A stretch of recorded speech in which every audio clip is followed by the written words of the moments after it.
സെഷന് ഇടയ്ക്ക് ആയതുകൊണ്ടാണ് ഞാനത് മെസ്സേജ് ആയിട്ട് ഇട്ടത്. അതൊന്നുകൂടെ പറയാൻ മാം ശ്രദ്ധിച്ചു കാണത്തില്ല. ഇത് ഇല്ല, ഈ കണ്ടില്ല. ഇതുപോലുള്ള സത്യമായിട്ട് കണ്ടില്ല. ഞാൻ കോച്ചുകളുടെ കണ്ണടച്ചിരിക്കുന്നു.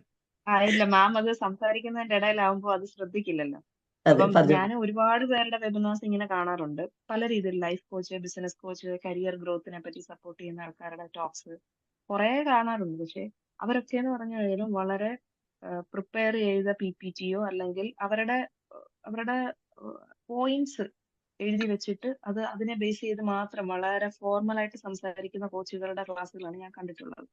പക്ഷെ മാം എന്ന് പറഞ്ഞു കഴിഞ്ഞാല് ഇത്ര റിയലിസ്റ്റിക് ആയിട്ട് ഫുൾ എക്സ്പീരിയൻസ് യാതൊരു ഒളിവും മറയുമില്ലാതെ ഇങ്ങനെ അങ്ങോട്ട് റിവീൽ ചെയ്യുന്ന കാണുമ്പോ ശരിക്കും നമുക്ക് ഇത് തന്നെയാണല്ലോ ഞാനും എന്നുള്ള ഒരു എന്താ പറയാ അത് റിലേറ്റ് ചെയ്യാൻ പറ്റുന്ന ഒരു സിറ്റുവേഷനിൽ നമ്മളെ കൊണ്ടെത്തിക്കും.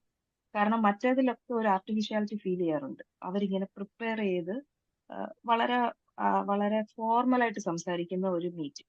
അപ്പൊ മാമിനെ സംബന്ധിച്ച് ഇതുപോലെ പറയുമ്പോൾ നമുക്ക് നമ്മളിൽ ഒരാളെ തന്നെ ആയിട്ട് അതിൽ കണ്ടെത്താനും എന്തൊരു സിറ്റുവേഷൻ വന്നാലും എനിക്ക് അങ്ങനെ വലിയ ചലഞ്ചസ് ഒന്നും ഇല്ലെങ്കിലും എന്ത് വന്നാലും നമുക്കത് അവിടെ അങ്ങ് ചിരിച്ചു നിൽക്കാൻ പറ്റുന്നുണ്ട്.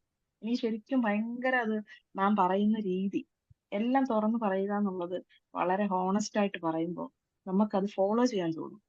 ശരി മാം ഇങ്ങനെയാണല്ലോ പറയുന്നത് എന്നുള്ള ഒരു ശരിക്കും അത് ഭയങ്കര അപ്രീഷിയബിൾ ആണ്. മാം വളരെ നല്ല രീതിയിൽ തന്നെയാണ് പറയുന്നത്. മാമിൻ്റെതായിട്ടുള്ള നെഗറ്റീവ്സ് മാമിന്റെ ഉള്ളിൽ ഉണ്ടെങ്കിൽ പോലും അത് പുറത്തു വരുമ്പോൾ നമുക്ക് ഓഡിയൻസിന് വളരെ പോസിറ്റീവായിട്ട് തോന്നുന്ന റിലേറ്റ് ചെയ്യാൻ പറ്റുന്ന കാര്യങ്ങളാണ് പറയുന്നത്.